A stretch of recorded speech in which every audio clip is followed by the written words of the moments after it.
Good evening साथियों। Good evening. आवाज clear है? वॉइस क्लियर है मैम? बता सकते हैं?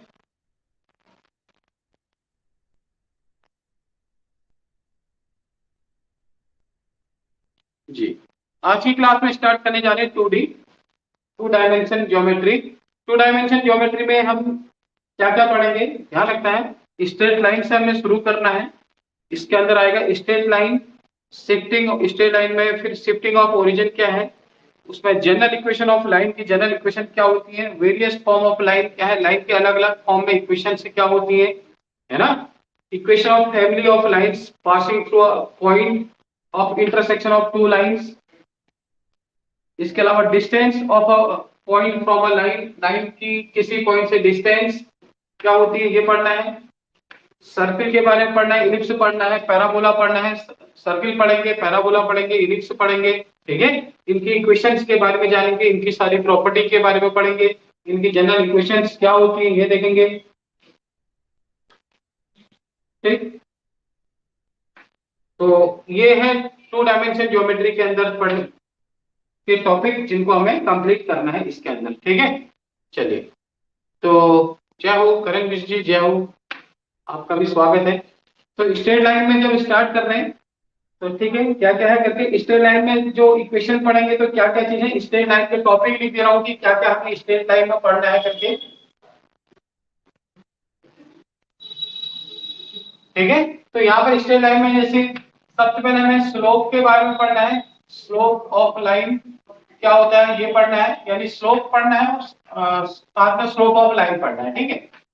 स्लोप क्या होता है इसको जानना है, और फिर स्लोप ऑफ लाइन भी जानना है इसके साथ साथ, ठीक है। अच्छा, दूसरा फिर इसके बाद तो स्लोप पढ़ेंगे तो इक्वेशन ऑफ लाइन आएंगी। इक्वेशन लाइन की इक्वेशन क्या होती है करके, तो अलग अलग फॉर्म है लाइन की इक्वेशन की, एक एक करके सारी फॉर्म डिस्कस करेंगे। एंगल, दो लाइनों के बीच का एंगल क्या होता है उसे जानेंगे, ठीक है। तो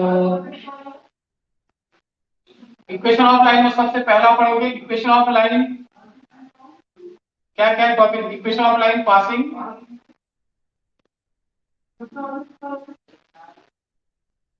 थ्रू अ गिवन पॉइंट, यानी वन पॉइंट फॉर्मूला जिसे है कहते हैं। कोई गिवन पॉइंट होगा x1 y1, उससे जाने वाले लाइन की इक्वेशन यानी वन पॉइंट फॉर्मूला। इसके अलावा फिर टू पॉइंट फॉर्मूला पढ़ेंगे, यानी टू पॉइंट फॉर्मूला क्या है, दो पॉइंट से जाने वाले लाइन की इक्वेशन। अगला है इंटरसेप्ट फॉर्म। इंटरसेप्ट फॉर्म में लाइन की इक्वेशन क्या होती है ये जानेंगे, ठीक है। स्लोप इंटरसेप्ट फॉर्म क्या है ये पढ़ेंगे।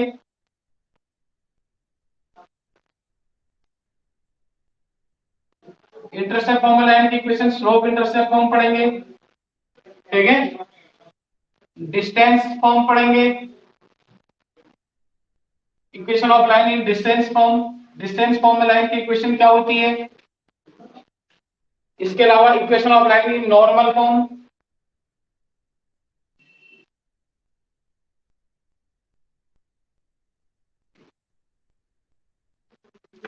नॉर्मल फॉर्म में लाइन की इक्वेशन होगी। और एक लास्ट में आएगा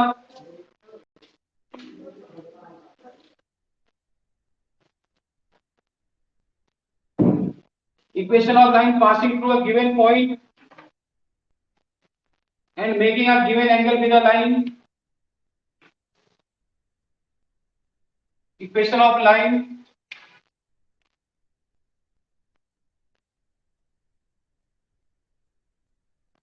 passing through a given point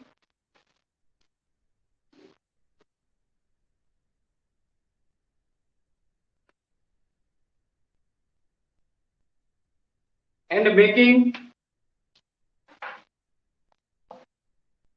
a given angle with a line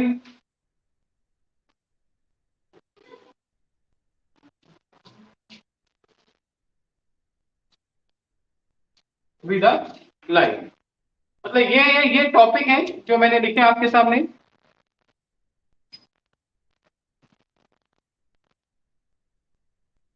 ये है स्ट्रेट लाइन जो आपने पढ़ने हैं ये, ठीक है, मतलब इक्वेशन के बारे में लिखा। इसके अलावा फिर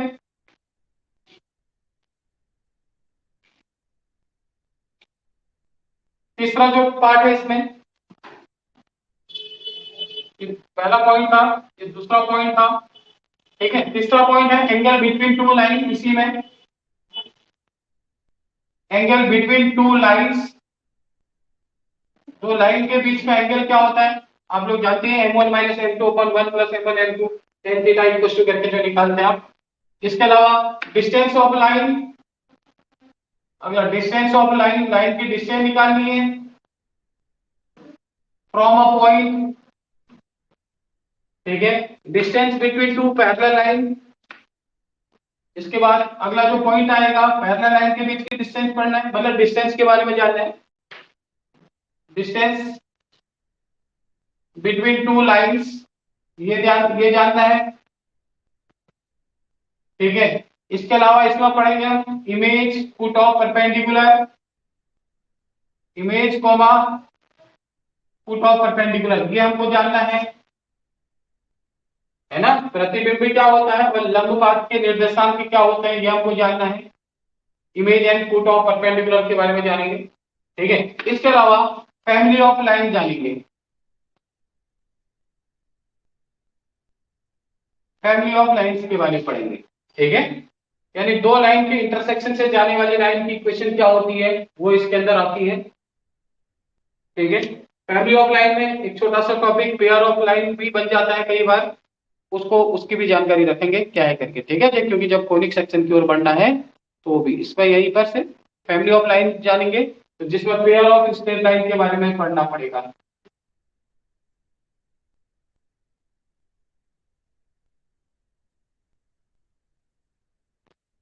ठीक है, क्या चीज होती करती ये देखना। तो इतना पार्ट हमको स्ट्रेट लाइन के अंदर कवर करना है। तो स्टार्ट करते हैं। सबसे पहले टॉपिक से बढ़ते हैं आगे की ओर। तो जहां पर जो डाउट बनेगा आप लोग क्लियर करते रहिएगा अपने अपने डाउट्स। ऐसे पढ़िएगा कि बार बार पढ़ने की जरूरत ही ना पड़े,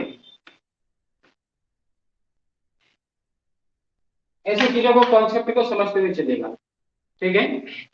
तो सबसे पहले बात करते हैं इस लाइन का स्लोप क्या होता है। स्लोप का दूसरा नाम है ग्रेडियंट। स्लोप को ग्रेडियंट भी कहा जाता है, GRADIENT, ग्रेडियंट भी कहते हैं, स्लोप भी कहते हैं उसको, ठीक है। स्लोप का दूसरा नाम बन जाता है यहाँ पर ग्रेडियंट। तो होता क्या है, सबसे पहले तो ये जानना चाहिए स्लोप होता क्या करके। कोई भी लाइन अगर दे रखी है, अगर हम लाइन की बात करें, यानी उसका एक ऐसा ट्रिग्नोमेट्रिक टेंजेंट, टेंजेंट मतलब लाइन जो स्पर्शी की बात करेंगे, ठीक है। थोड़ा मार्कर में इनको पहले कम हो रही है, इसको भी देख लेते हैं।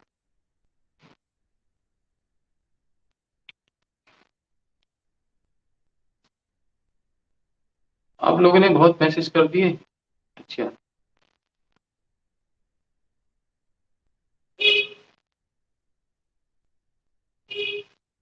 दिख नहीं रहा है, अब दिख रहा है, क्लियर है।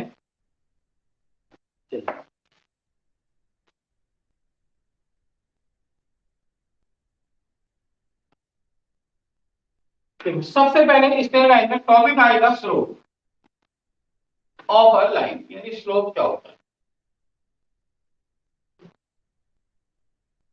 ठीक है। स्लोप में बहुत सारी चीजें हमको देखनी है, लाइन का स्लोप क्या होता है करके। देखो, कोई भी लाइन दे रखी है, अगर मान लिया सपोज के लिए कोई भी लाइन है, ये एक्स एक्सिस है, एक्स एक्सिस की पॉजिटिव डायरेक्शन से एंटी क्लॉकवाइज, यानी एंटी क्लॉकवाइज सेंस में जो एंगल बनेगा, इस एंगल का ट्रिग्नोमेट्रिक टेंजेंट यानी कि tan थीटा, इस लाइन का स्लोप कहलाता है। आपको स्लोप की डेफिनेशन पता चली, क्या कह सकते हैं, the trigonometric tangent of the line that the line makes with the positive direction of x axis in anti clockwise sense is called slope of the line और ग्रेडियंट ऑफ द लाइन, इसे slope या फिर gradient नाम भी देते हैं। तो मैं दोबारा बोल दे रहा हूं, एक्सप्लेन करते हैं। कोई भी लाइन देखिए एक्स एक्सिस की पॉजिटिव डायरेक्शन से बाईं ओर घूमेंगे, एंटी क्लॉकवाइज घूमने पर जो एंगल बनेगा इसका ट्रिग्नोमेट्री टेंजेंट यानी टेन थीटा जो होगा इस लाइन का स्लोप कहलाएगा। क्लियर हो गया? जिसको एम से डिनोट करते हैं। किससे डिनोट कर रहे हैं? एम से डिनोट कर रहे हैं। तो यहां पर M equal to tan theta है। ठीक है, एंटी क्लॉकवाइज सेंस में जो एंगल बन गया उसका ट्रिग्नोमेट्रिक टेंजेंट जो है टेंजेंट बोले तो टेन थीटा, यानी थीटा को टेन में कन्वर्ट करेंगे, टेंजेंट बन गया। ठीक है, ट्रिग्नोमेट्रिक टेंजेंट बन गया। तो ये इस लाइन का स्लोप कहलाता है, जिसका दूसरा नाम है ग्रेडियंट, इसको ग्रेडियंट भी कहते हैं।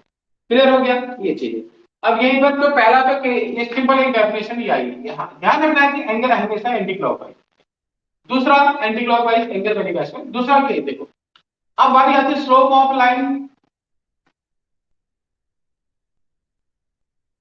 ax plus by plus c equal to 0। अगर जनरली कोई लाइन दे रखी है ax plus by plus c, तो यहां पर अगर स्लोप m ढूंढना है तो m इक्वल टू क्या होता है? Minus coefficient of x।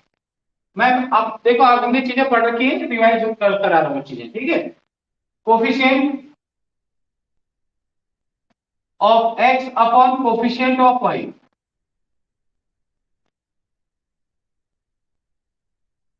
यानी कि माइनस a अपॉन b। अगर कोई लाइन दे रखी स्ट्रेट लाइन, तो उस स्ट्रेट लाइन का अगर स्लोप निकालना है तो माइनस एक्स का कोफिशिएंट अपॉन वाई का coefficient.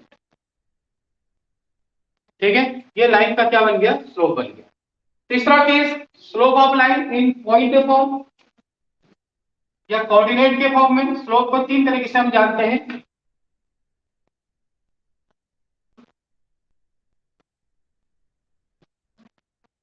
In terms of coordinate,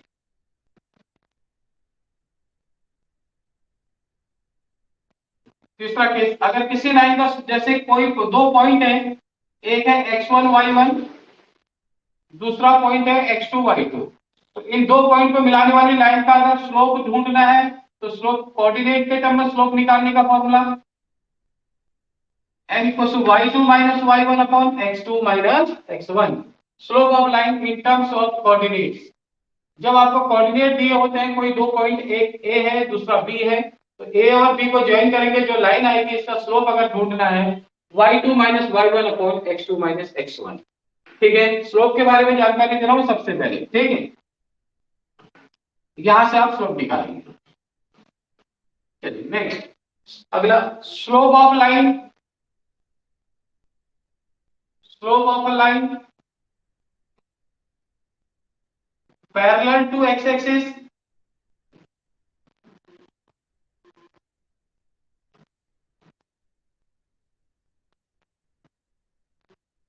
line का, एक ऐसी लाइन जो एक्स एक्सिस के पैरेलल जा रही है, तो इस लाइन का, ये है लाइन, इसका स्लोप क्या होगा? तो एक्स एक्सिस के पैरेलल है तो इनके बीच थीटा कितना बन गया जी? 0 डिग्री। तो m इक्वल टू क्या होगा? tan 0, और tan 0 डिग्री क्या होता है? 0। अगर कोई लाइन एक्स एक्सिस के पैरेलल है या एक्स एक्सिस के समांतर है, तो ऐसी लाइन का स्लोप कितना मिलेगा हमको? 0 मिलेगा। छोटी छोटी बातें हैं, रिवाइज करा रहे हैं। Next, slope of line parallel to Y axis, और जिसने नहीं पढ़ रखा वो उसके लिए टॉपिक कवर भी हो जाएगा। Slope of line parallel to Y axis, अगला टॉपिक। अगर कोई लाइन वाई एक्सिस के पैरेलल है, ये है, जैसे मान लो ये वाई एक्सिस के पैरेलल कोई लाइन दे रखी है, ठीक है, तो इसका स्लोप ढूंढना है तो भाई इसका एक्स एक्सिस के साथ कितना एंगल बना है? Theta 90 degree. क्योंकि देखो, स्लोप निकालने के लिए एंगल एक्स एक्सिस के साथ कितना बना है ये देखना है हमें। लाइन एक्स एक्सिस के साथ एंटी क्लॉकवाइज कितना एंगल बना रही है? 90 डिग्री। तो अब m इक्वल टू क्या होगा? tan थीटा, थीटा की जगह 90 डिग्री, और tan 90 क्या होता है बच्चा? नॉट डिफाइन होता है। तो n क्या हो रहा है? नॉट डिफाइन हो रहा है ना। तो इस कंडीशन में n इक्वल, n कितना आ गया? इनफाइनाइट। इनफाइनाइट का मतलब आप इसे क्या लिखेंगे? 1/0 लिखेंगे कि नहीं लिखेंगे? तो यहाँ पर मतलब जो लाइन का स्लोप है 1/0, आप ऐसा लिख सकते हैं, नॉट डिफाइन यानी जिसे 1/0। अगर कोई लाइन एक्स एक्सिस के पैरेलल है तो n कितना होगा इंफिनिटी। सॉल्व करने के लिए इंफिनिटी को आप 1/0 के टर्म में लिख के आगे कंडीशन सॉल्व कर रहे होते हैं, ठीक है, इसलिए लिखा आपको। तो यहाँ पर अगर कोई लाइन y एक्सिस के पैरेलल है या x एक्सिस पर परपेंडिकुलर है तो वहां पर तब ऐसे लाइन का स्लोप डिफाइन नहीं होगा।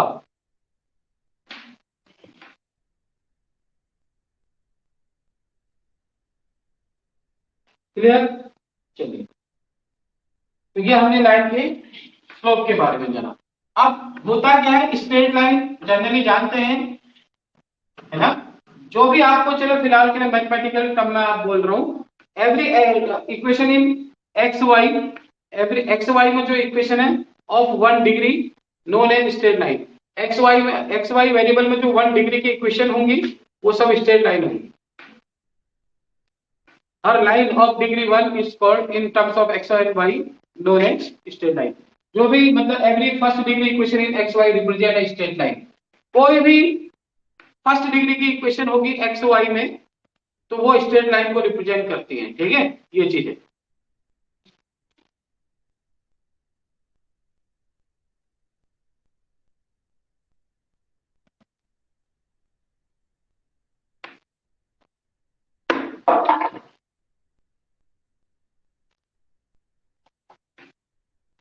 जी जी, अच्छा, चलिए एक डेफिनेशन और भी हम स्ट्रेट लाइन के बारे में बता सकते हैं क्या? अगर ये क्या है स्ट्रेट लाइन की डेफिनेशन, चलो स्लोप पढ़ा, अब लाइन की ओर बढ़ रहे हैं, तो इसके अगर डेफिनेशन है तो आप ऐसे लिख सकते हैं कि straight line is a curve. Proper definition क्या बनती है, देखो ये बनती है, straight line is a curve, एक ऐसा कर्व है such that every point on the line segment such that every point on the line segment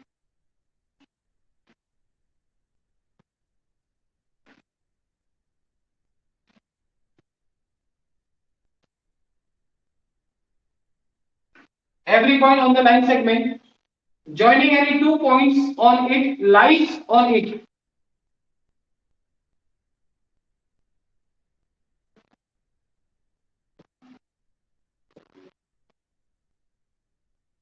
Joining any two points on it lies on it.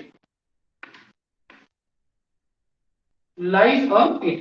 देखो actually क्या है, क्यों ये definition आपको बता रहा हूं, क्वेश्चन ऐसे कई बार देखो लोकस पूछ लिया जाता है, इसमें हमें लोकस के बारे में भी अभी जानकारी लेनी है, लोकस भी पढ़ना होगा, ठीक है। तो पूछा जाएगा मतलब क्या होगा कि अगर कोई कर ये स्टेटमेंट नहीं यहाँ इसको गाइड कर देगा। यहां से आगे पूछा अ कर्व, एक ऐसा curve such that every point on the line every point on line segment joining any two points on it line on it known as, चार ऑप्शन दे देगा, स्ट्रेट लाइन, सर्किल या कुछ या पॉइंट या कुछ और भी या खाली सेगमेंट, ठीक है। तो सही जवाब क्या होगा, स्ट्रेट लाइन होगा।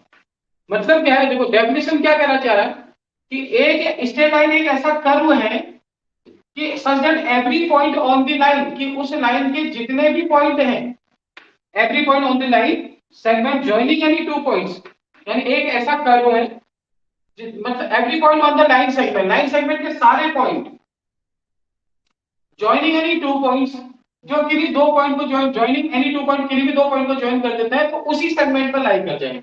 मतलब क्या है, जैसे ये समझ के लिए किसी मैंने एक कर्व की बात कर दी,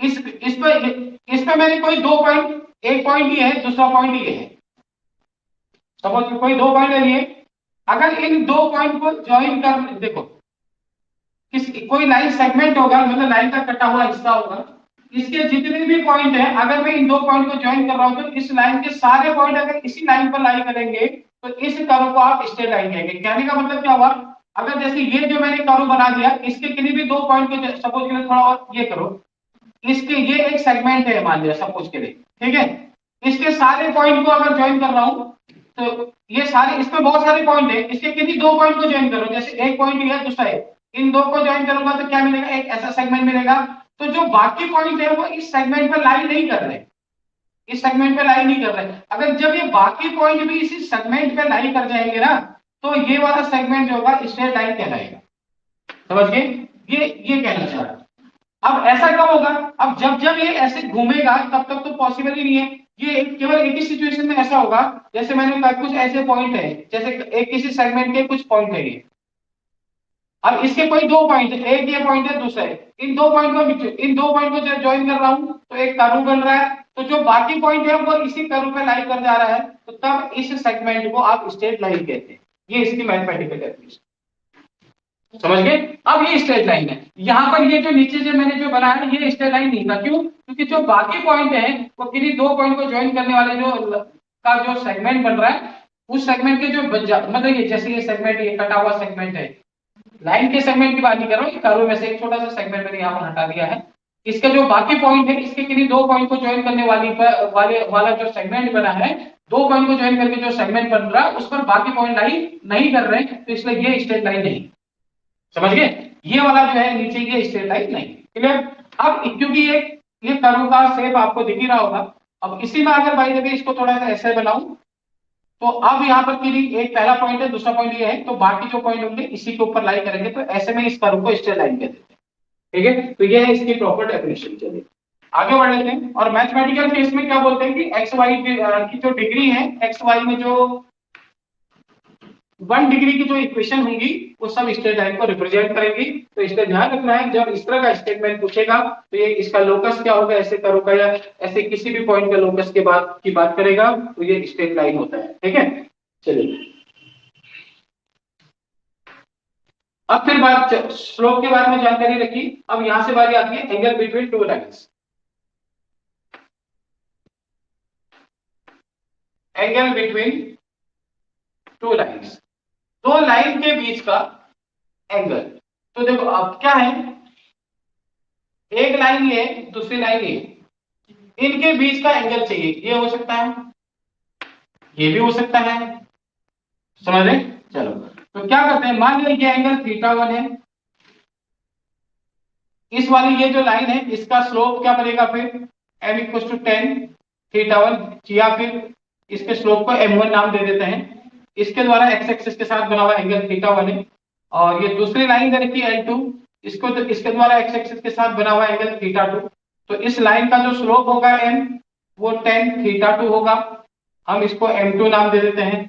अब इन दो लाइन के बीच का एंगल मान लिया ये है, सपोज के लिए इसको हटा दे रहे हैं, थोड़ी देर के लिए हमने ये मान रहे हैं। तो यहाँ पर एक ट्राइंगल बनता हुआ दिख रहा है आपको एबीसी। तो इस एबीसी ट्राइंगल में होगा क्या, थीटा प्लस θ1 मिला के क्या बनेगा θ2, क्योंकि ट्राइंगल में किन्हीं भी दो इंटीरियर एंगल का सम एक एक्सटीरियर एंगल के बराबर होता है। ये एक्सटीरियर एंगल प्रॉपर्टी है। थोड़ा सा पहली क्लास है तो इसलिए आपको बातें हल्की से समझाते हुए चल रहे हैं। तो थीटा की वैल्यू कितना आएगा, θ2 माइनस θ1, ताकि आपकी कॉन्सेप्ट बन जाए क्वेश्चन करने से पहले। थीटा की वैल्यू इतनी आ गई। अब चलो इसको स्लोप के टर्म में लिखना चाहिए, तो स्लोप के टर्म में क्या लिखेंगे, अगर हम यहाँ से tan थीटा दोनों और tan का इस्तेमाल करें तो क्या बनेगा tan θ2 माइनस θ1। ठीक है, अब tan a minus B identity बन गई, तो ये क्या होता है tan a minus B tan a minus tan b upon 1 plus tan a tan b। ठीक है, तो चलिए अब यहीं पर इसको देखें, आगे बढ़े। तो tan थीटा की जो वैल्यू आप निकाल रहे हैं वो tan θ2 minus tan θ1 upon 1 plus tan θ2 tan θ1 है। ये जो आपका tan θ2 है ये किसके बराबर है जी, m2 के बराबर, और tan θ1 किसके बराबर है, m1 के इक्वल है। ठीक है, तो चलो आप इधर लिख रहे हैं इसको, ये डायग्राम माइंड में ध्यान रखना, अभी इसका यूज होगा। तो tan थीटा की वैल्यू क्या आ चुकी है अब आपके पास, m2 minus m1 upon 1 plus m2 m1, या m1 m2 कर दो क्योंकि प्लस का है, कोई फर्क नहीं पड़ेगा। ठीक है, ये tan थीटा आया। अब देखो ध्यान रखिएगा, अब भाई ये ऐसा क्यों आया, क्योंकि अभी डायग्राम यही तो था, ये θ1 एंगल था, ये θ2 था, मैं दो लाइन के बीच का एंगल ये दिया था। समझ गए? अब अगर मैं बोल दूं आपसे, सपोज करें इन दो लाइन के बीच का एंगल ये है, थीटा ये है, तो फिर ये कितना होगा 180 माइनस थीटा। तो फिर यही जो प्रॉपर्टी आपने लगाई अभी यहाँ पे, ये 180 माइनस ये थीटा की बजाय यहाँ पर क्या आएगा 180 माइनस थीटा आएगा कि नहीं आएगा। तो फिर 180 फिर थीटा नहीं निकल के 180 माइनस थीटा की वैल्यू निकलती। तो यहाँ पर tan 180 माइनस थीटा आता। अब यहाँ पर क्या आएगा इस सिचुएशन में tan 180 माइनस थीटा आएगा। tan 180 माइनस थीटा क्या होगा माइनस tan थीटा होगा। माइनस को यहां से उधर भेजेंगे तो यहाँ तो अगर यहाँ से माइनस हटाएंगे tan 180 minus theta minus tan theta होता है ना। तो अपने माइनस को यहाँ से हटाएंगे तो इधर आ जाएगा। अब इधर आएगा तो ये क्या बन गया अब क्या बना अब दो लाइन के बीच का एंगल tan थीटा अगर ये है तो क्या क्या दिख रहा है m1 minus m2 upon 1 plus m1 m2 दिख रहा है। अब ये पॉजिटिव है नेगेटिव तो इसका क्या मतलब है इसका मतलब ये है अब देखो मतलब क्या है कि ये क्या चीज है या इसको क्या लिख सकते हैं यहां से अगर आप माइनस कॉमन ले लो तो क्या आया m1 minus m2 upon 1 plus m1 m2 आया tan थीटा की वैल्यू।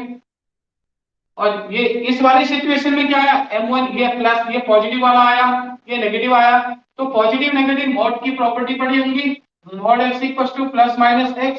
तो अब ये प्लस भी है माइनस भी है इनको कंबाइन करके जब हम लिखते हैं तो किसमें इसको मॉड में लिखेंगे तो m1 minus m2 upon 1 plus m1 m2 आ रहा है। क्यों आ रहा है समझ गए क्योंकि पॉजिटिव भी आ रहा है नेगेटिव भी आ रहा है मॉड की प्रॉपर्टी करेंगे तो ये मॉड के अंदर समा गया। तो इसलिए दो लाइन के बीच का एंगल निकालने के लिए आप इस फॉर्मूले का इस्तेमाल करते हैं m1 minus m2 upon 1 plus m1 m2।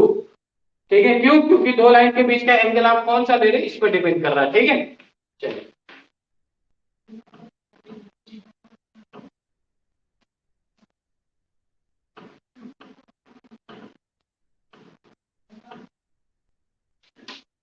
तो चलो एंगल बिटवीन टू लाइन पढ़ा। तो फिर यहां पर से अब क्या है एंगल पढ़ा तो कंडीशन ऑफ परपेंडिकुलर लाइन। अब अभी हमने दो लाइन के बीच का एंगल पढ़ा। अब ये दोनों लाइन थी इनके बीच का एंगल अगर मैंने कहा ये दोनों लाइन परपेंडिकुलर होगी तो थीटा की वैल्यू क्या आ जाएगी 90 आएगी ना आएगी। तो फिर tan 90 इक्वल टू क्या होगा वही m1 minus m2 upon 1 plus m1 m2। tan 90 क्या होता है इंफिनिटी जिसे 1/0 लिखेंगे तो क्या आएगा m1 minus m2 upon 1 plus m1 m2। तो यहाँ क्रॉस मल्टीप्लाई करोगे तो कितना बनेगा 1 plus m1 into m2 equal to 0। तो m1 इंटू m2 कितना आएगा -1। तो दो लाइन का के स्लोप का यानी पहली लाइन का स्लोप m1 है दूसरी का स्लोप m2 है। अगर दोनों लाइन के स्लोप का प्रोडक्ट -1 के इक्वल हो जाए तो दोनों लाइन परपेंडिकुलर होती है। Condition of perpendicularity of to lines दो लाइन के परपेंडिकुलर होने की शर्त क्या है कि उन दोनों के स्लोप का प्रोडक्ट यानी पहले का स्लोप मल्टीप्लाई दूसरे का स्लोप इक्वल टू -1 होना चाहिए।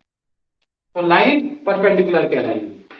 ठीक है next condition of parallel line.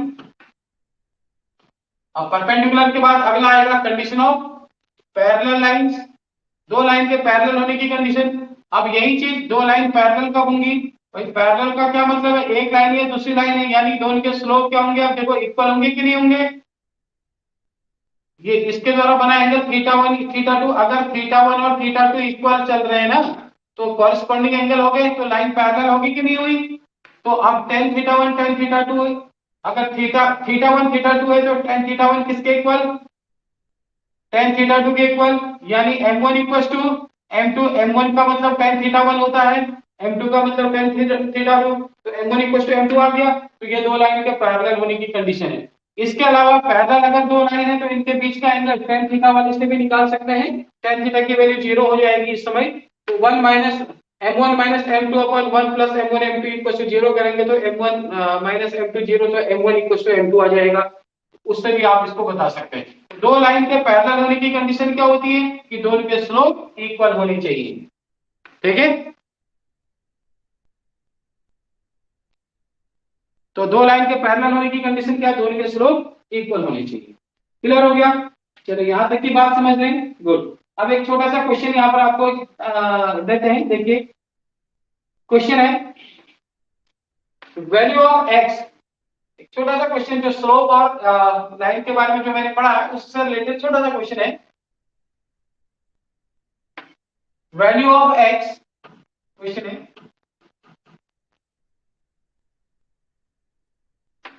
Value of x so that line passing through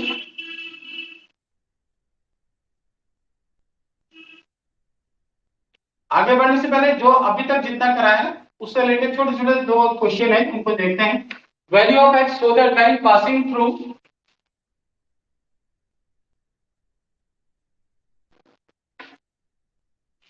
3,4 and x,5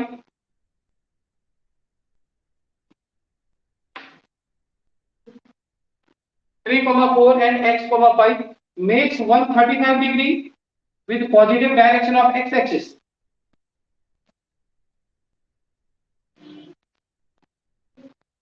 Makes angle 135 degree with positive direction of x-axis.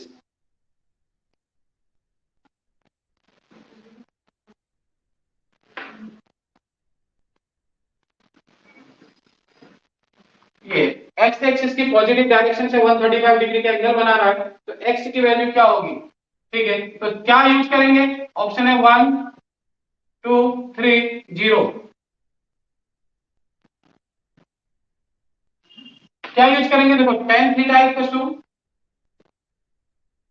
क्या दे रखा है? थीटा दे रखा है ना, m equal to tan theta होता है भाई। tan थीटा किसके इक्वल होता है? m के इक्वल। अब tan थीटा का मतलब है 135 डिग्री, ठीक है 135, m इक्वल टू 135 हो जाए, m equal to tan theta होता है ना, तो चलिए थीटा की जगह इतना। अब m का मतलब है m भाई tan थीटा दे रखा तो tan थीटा का इस्तेमाल करते हैं, स्लोप इसका m बराबर tan थीटा होगा। m कैसे निकालते हैं? जब कोऑर्डिनेट दिए होंगे तो y2 y1 upon x2 x1। सवाल है कि हमने यही क्यों लगाया? अरे हमको कोऑर्डिनेट दिए इस समय। आप एक tan थीटा मैंने पहले लिखा तो इससे ये भी समझना कि angle tan theta equal to m1 m2 upon 1 plus m1 m2 लगा रहे हैं, ऐसा नहीं। ठीक है, यहाँ कोऑर्डिनेट दे रखे थे ना, x1 y1 x2 y2 दे रखे हैं। ये क्वेश्चन बोला कि x की वैल्यू बताइए कि इन दो पॉइंट से जाने वाली लाइन, कोई भी दो पॉइंट है, एक पॉइंट ये है दूसरा पॉइंट ये, इन दो पॉइंट से जाने वाली लाइन x एक्सिस के साथ 135 डिग्री का एंगल बनाती है।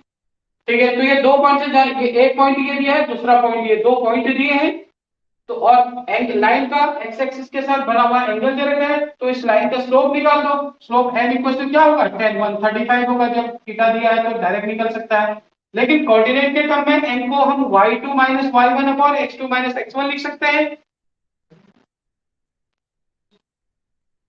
और tan 135 की वैल्यू -1 होती है तो बस सॉल्व कर दो। ये x1 y1 x2 y2 y2 y1 5 4 upon x 3 cross multiply करिए, x क्या minus X plus 3 equal to 1 हो जाएगा, minus X equal to -2, now x इक्वल टू 2, x की वैल्यू क्या मिल गई? 2 मिल गई, तो क्या बन जाएगा? x की वैल्यू 2 आ जाएगी। समझ गए बात को? ये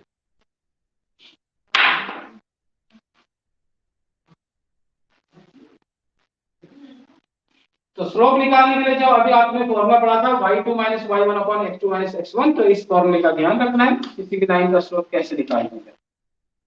ठीक है,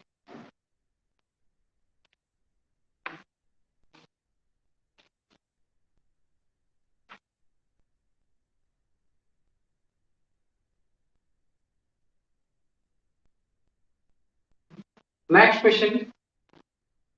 चलो अगला क्वेश्चन है स्लोप से related.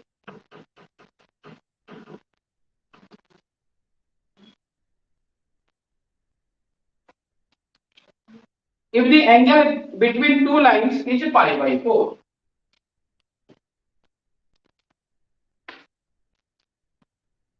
angle between two line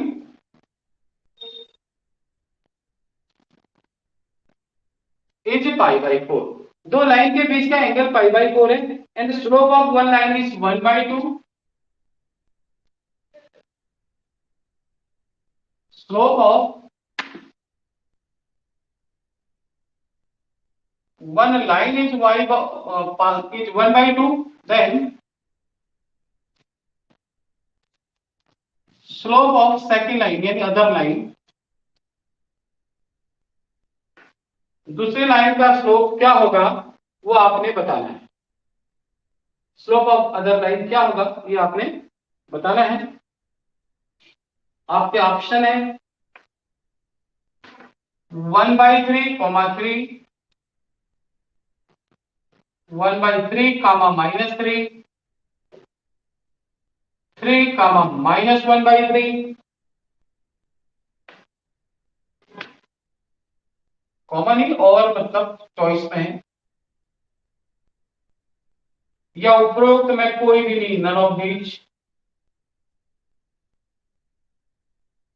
या +-1, ऐसा भी हो सकता है एक ऑप्शन। ठीक है, तो जानते हैं क्या है करके। If the angle between two line is π/4, दो लाइन के बीच का एंगल π/4। जब दो लाइन के बीच में एंगल की बात करें, किसकी बात करी, एंगल की, तो सीधे एंगल, दो लाइन के बीच का एंगल वाला कॉन्सेप्ट लगाया जाएगा। ठीक है,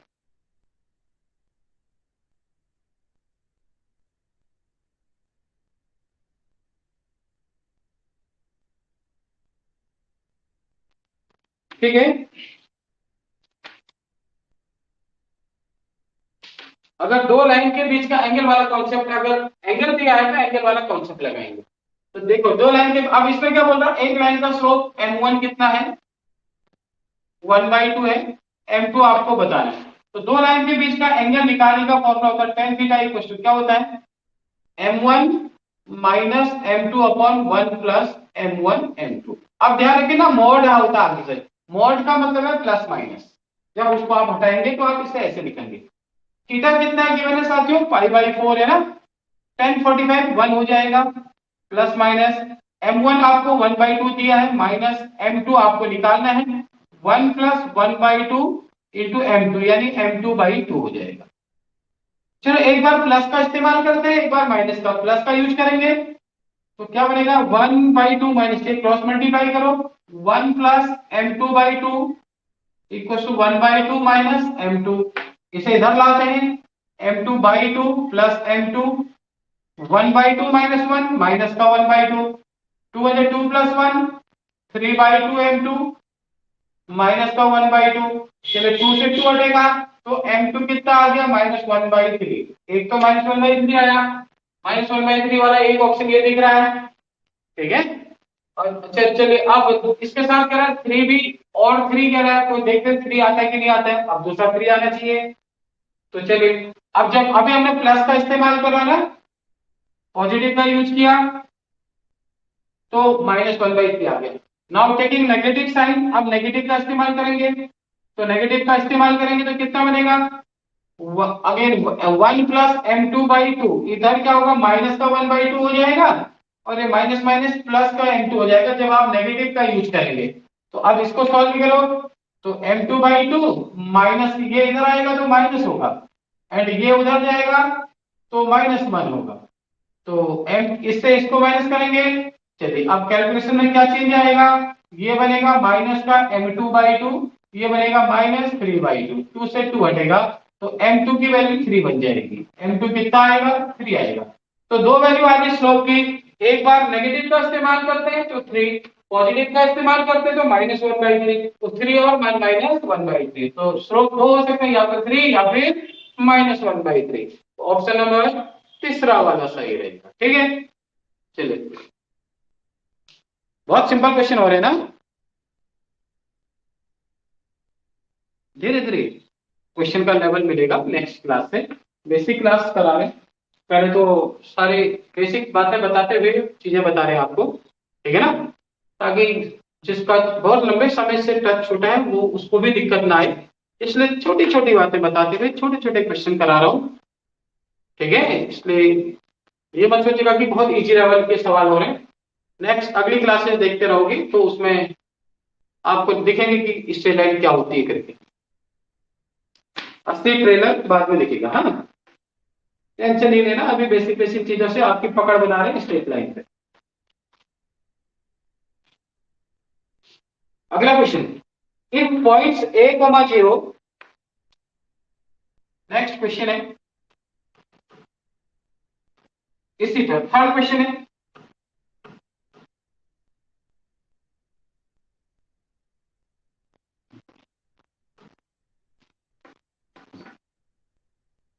if points a, 0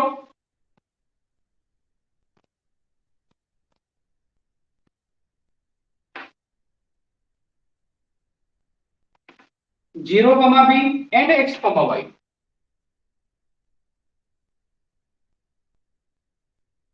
And x, y are collinear.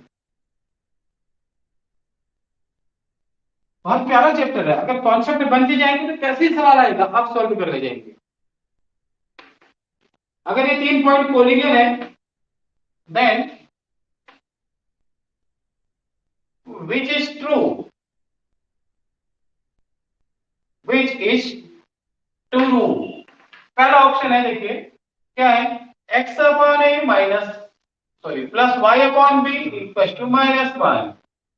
दूसरा है x upon A plus y upon B equal to 2। तीसरा है x upon A plus y upon B equal to 3। अगला है x upon A plus y upon B equal to ONE1। तो चलिए क्या सही होगा ये आपने बताना है, कौन सा ऑप्शन सही होगा। ये 3 पॉइंट कोलिनियर दे रखे हैं, कोलिनियर का मतलब एक ही लाइन में, ठीक है।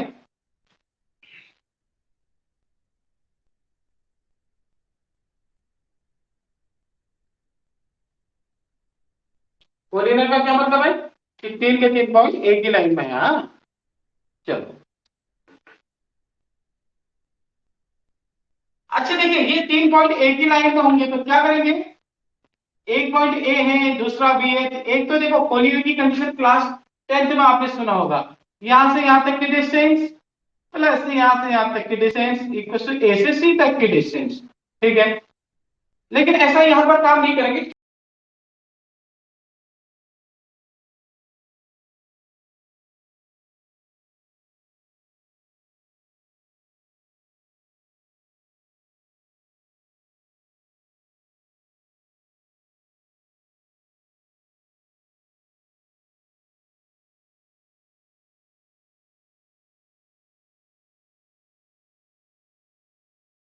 या equal to slope of AC कह दूं तो भाई होगा तो सब बराबर ना, तो ठीक है, तो इसी स्लोप वाले कॉन्सेप्ट से काम करेंगे तो जल्दी खत्म हो जाएगा। Slope of A B equal to slope of B C कह दिया। ए क्या है, ये पॉइंट ए कॉमा 0, ये 0 कॉमा बी, ये एक्स कॉमा वाई। तो ए बी का स्लोप क्या आएगा, y2 minus x1 y1 x2 y2 y2 minus y1 upon x2 minus x1। अब BC का स्लोप क्या आएगा, y minus B upon x minus 0, ठीक है। पेन लेके सभी बैठे रहे, साथ में क्वेश्चन सॉल्व भी करें। b upon minus A, y minus B upon x बनेगा, चलिए क्रॉस मल्टीप्लाई कर दो, x into B minus A Y plus A B, ये इधर आएगा तो क्या बनेगा, B X plus A Y equal to A B बना। अब एक काम करो ना, हर एक में X upon A Y upon B पूछा है तो एक्स अपॉन ए कैसे बने, ए बी से पूरे को डिवाइड मार दो, डिवाइड करो पूरे को ए बी से। चलो ए बी से डिवाइड करें, यहां पर कर दें, इधर कर लेते हैं, b x upon a b plus A Y upon a b equal to A b upon a b जी 1 जी, ये कट गया जी, ये कट गया, तो क्या बच गया, X upon A Y upon B equal to 1। तो सही जवाब क्या मिला, ऑप्शन नंबर ONE1 वाला, ठीक है, ऑप्शन नंबर 4। क्लियर हो गया जी, चलो तुम्हारे समझ में तो आया, बहुत बढ़िया, खुशी इसी बात की है। Next question,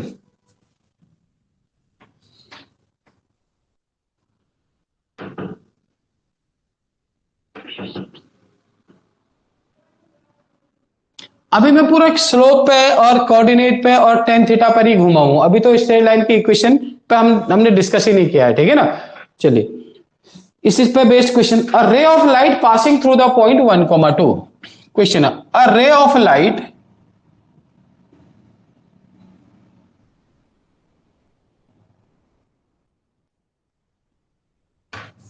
passing through the point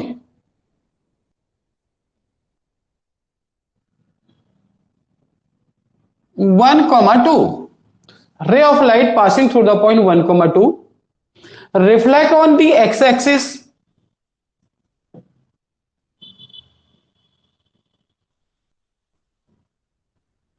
reflects on the x-axis at point A, X axis के किसी एक पॉइंट ए पर रिफ्लेक्ट होती है, टकराती है और वापस जा रही है, ठीक है। And reflected ray passes through the point 5,3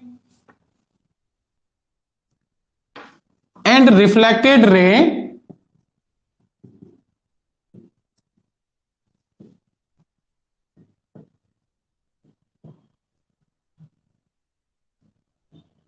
passes through the point 5,3। अच्छा, मेरी राइटिंग आ रही, समझ में नहीं आई ये तो बताओ। Passing through the point 5,3। थोड़ा आजकल मैं एक इमला लेखन वाला भी काम कर रहा हूं घर में ना, थोड़ा राइटिंग सुधार रहा हूं थोड़ा सा, जिससे आप लोगों के समझ में आए। आप आ रही नहीं आ रही, वरना राइटिंग बहुत बेकार है। Reflected ray passes through the point 5,3, then coordinates of A,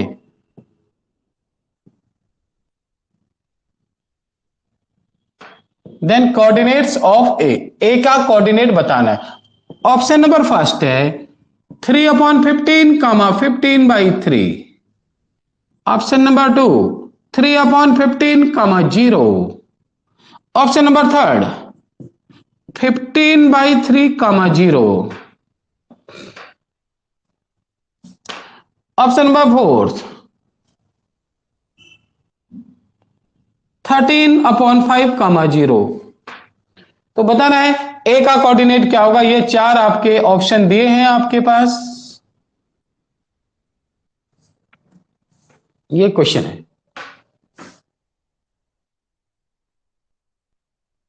clear है ना, बस समझ में आना चाहिए, मतलब राइटिंग भी समझ में आनी चाहिए ना, मैं लिख क्या रहा हूं करके। कई बार ऐसा होता है मेरी राइटिंग केवल मेरी ही आ रही होती है ना, औरों को समझ में नहीं आ रही होती, तो बड़ी दिक्कत हो जाएगी। ठीक है, कभी ऐसा हो जाए तो आप बोल देना सर लिख क्या रहे हो करके।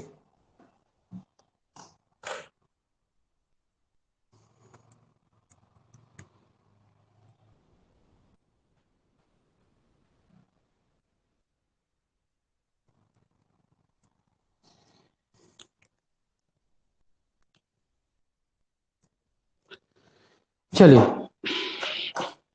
जैसे जैसे क्वेश्चन कह रहा है, इस क्वेश्चन को करने के लिए बच्चों ऐसा ही एक डायग्राम बनाने की कोशिश करते हैं, मतलब ऐसा एक चित्र जिसे कहते हैं ना, चित्र, वो बनाने की कोशिश करते हैं, ठीक है, जिससे बात को समझ पाए। एक ऐसे डायग्राम बनाते हैं जिससे बात को समझ आए। Ray of light passing through point 1,2, कहीं पर 1,2 है, यहां से कोई रे ऑफ लाइट पास हो रही है और एक्स एक्सिस के, ये एक्स एक्सिस है, किसी पॉइंट पर टकराती है, जैसे यहां पर टकरा गई, ये देखो भाई टकरा गई। अब ये टकरा के क्या हो रहा है ना, वापस जा रही है किसी पॉइंट 5,3 से, चलो वापस गई, लो रिफ्लेक्ट ओके, वापस चलेगी, कहां पर टकरा, कहां से, जिस पॉइंट से जा रही वहां है, वो है 5,3। चलो मान ली यहां से गई, जहां पर से गई वो पॉइंट ये था 5,3। तो ये ए का कोऑर्डिनेट क्या होगा, ये आपसे पूछ रहा है जी। ठीक है, इसको कुछ मान लेते हैं, क्या नाम देते हैं इसको, ये ए है, इसे एम दे दो नाम, और इसको नाम दे दो एन। ठीक है,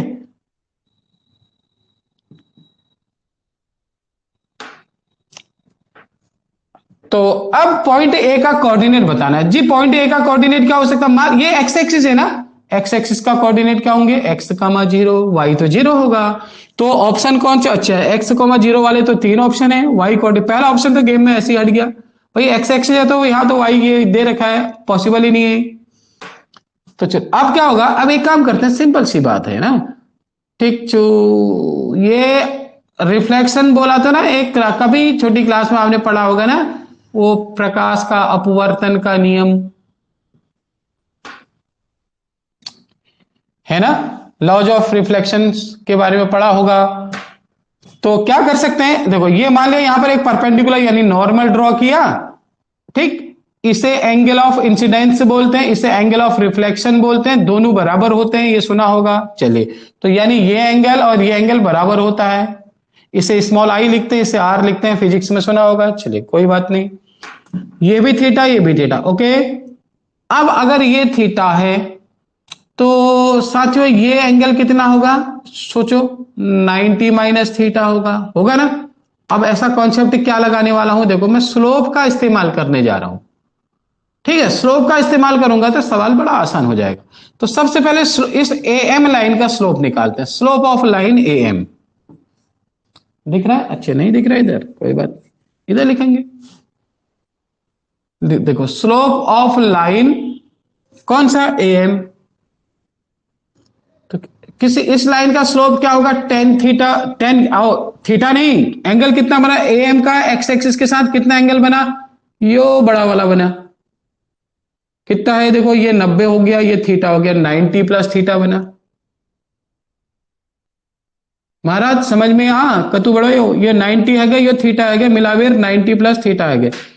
तो ये 90 प्लस थीटा इसका पूरा एंगल बन गया, ठीक है। ये स्लोप, अब जब थीटा दिया है तो 90 प्लस थीटा बोल दिया, लेकिन यहां कोऑर्डिनेट भी तो दे रखे हैं। तो स्लोप निकालने का फॉर्मूला क्या होता है, y2 minus y1 upon x2 minus x1, ठीक है।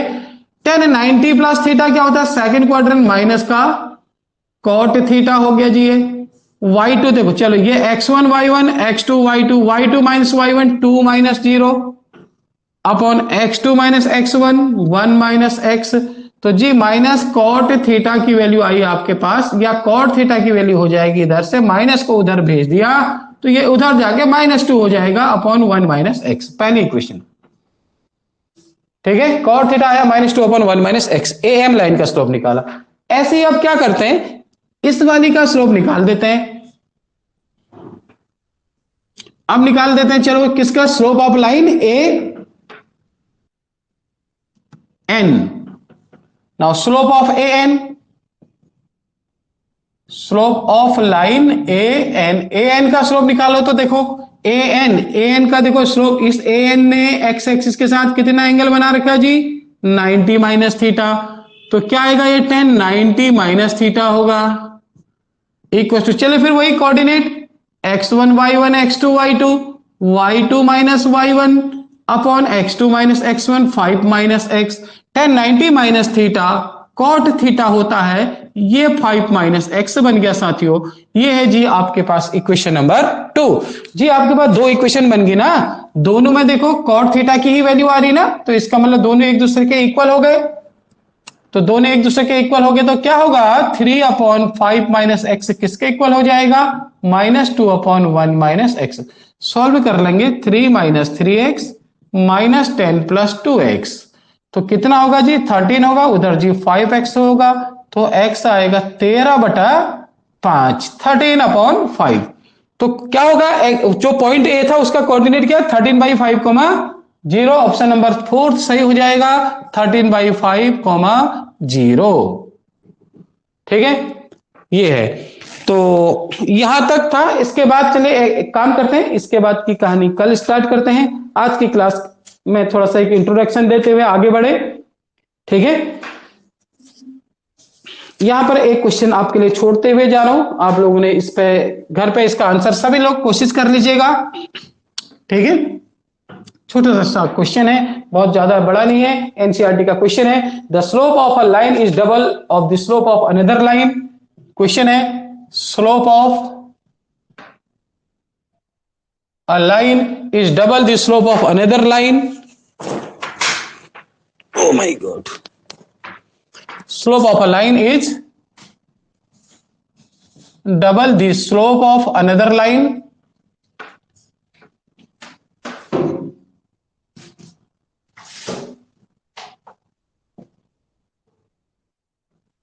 Slope of a line is double the slope of another line. If tangent of the angle between them is 1/3,